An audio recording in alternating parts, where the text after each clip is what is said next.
In late 2024, a survey of over 23,000 people across 29 countries revealed a universal anxiety: inflation. Rising prices are eroding purchasing power globally, driving people to seek assets that hold their value. For decades, the most reliable defense against this has been real estate. But buying physical property requires massive upfront capital. Because the minimum price for a commercial unit is often millions of dollars, standard investors are immediately priced out of the market. This matrix illustrates the liquidity problem. Physical real estate requires high capital and locks your cash away. You cannot sell a single room of an apartment to free up cash. If an emergency strikes, it can take months to find a buyer, often forcing a distressed, below-market sale. Stock equities, by contrast, offer low capital entry and high liquidity. Notice the barrier on the commercial sector row.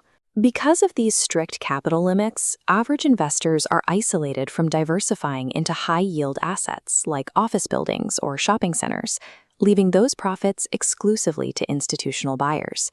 As a result, direct property ownership acts as a rigid capital trap rather than a flexible financial tool for the average investor.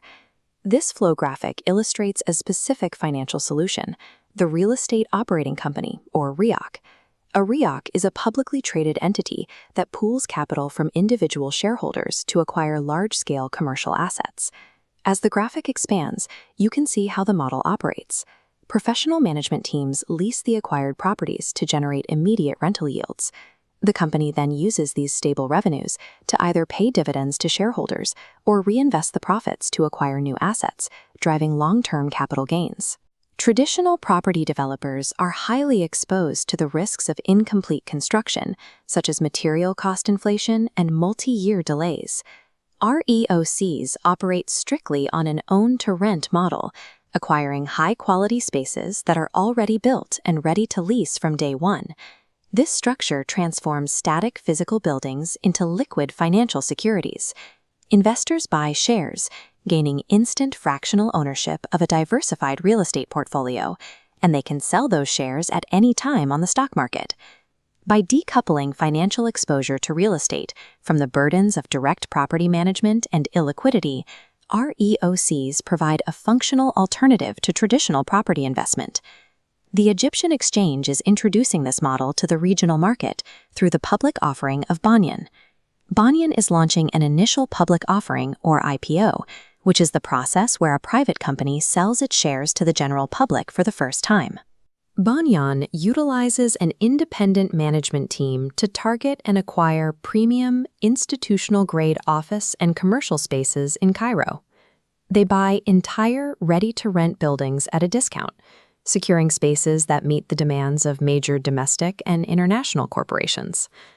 This bar chart visualizes Banyan's growth since their current management took over in 2018. They grew from just 4 tenants in 2017 to over 120 corporate tenants today, spread across a portfolio of 10 assets, covering 150,000 square meters in East and West Cairo. This financial chart shows the results of their own-to-rent strategy. In 2017, the company reported a negative EBITDA of 5 million Egyptian pounds. EBITDA stands for earnings before interest, taxes, depreciation, and amortization, and it measures a company's core operating profitability. By 2024, Banyan's EBITDA reached 3.8 billion pounds. The Banyan IPO remains open until July 16th.